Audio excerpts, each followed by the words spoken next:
Welcome to vidonko.com। আমি সঙ্গীতা, তোমাদের ম্যাথসের teacher. চলো দেখা যাক কি প্রবলেম আছে সলভ করার জন্য। নিচের রাশিটিকে অনুপাতে প্রকাশ করো এবং অনুপাতটি কি ধরনের অনুপাত তা লেখো। 10 ডেসিমিটার এবং 10 মিলিমিটার। তাহলে দেখো দুটি আছে, 10 ডেসিমিটার আর 10 মিলিমিটার। তো রাশি দুটি ইউনিট সেম নয়, তাহলে আমরা সেম ইউনিটে কনভার্ট করব। তো আমরা কি করব, ডেসিমিটার থেকে মিলিমিটার করে কনভার্ট করে নিই। তাহলে এটা হবে 10 ইন্টু 100, কারণ ডেসিমিটার থেকে মিলিমিটারে কনভার্ট করতে হলে আমাদের 100 দিয়ে গুণ করতে হবে। তাহলে হচ্ছে এটা 1000 মিলিমিটার। ওকে, 1000 মিলিমিটার, আর এদিকে আমাদের হলো 10 millimetre.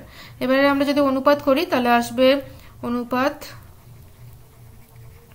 is equal to 1000 divided by 10, that is equal to 100 by 1. 100 by 1, or simply we can write 100:1. তাহলে অনুপাত হচ্ছে আমাদের 100:1। ওকে, আবার দেখো আমাদের যে অনুপাতটা বেরিয়েছে, অনুপাতের মান কত আমরা পাচ্ছি, দেখো অনুপাত হচ্ছে is equal to 100, রাইট? তো 100 মানে এটার ভ্যালু মোর দেন 1। তো মোর দেন 1 যদি হয় তাহলে এই ধরনের অনুপাতকে বলা হয় গুরু অনুপাত। তাহলে এখানে যে অনুপাতটা আমরা পেলাম সেটা হচ্ছে গুরু অনুপাত, কারণ তার ভ্যালু হচ্ছে 100, যেটা হচ্ছে 1-এর থেকে বেশি। ওকে, তো this is our answer. Thank you for watching vidonko.com। অঙ্কের আরো প্রবলেম এবং সলিউশনের জন্য আমাদের ওয়েবসাইট অবশ্যই ব্রাউজ করো।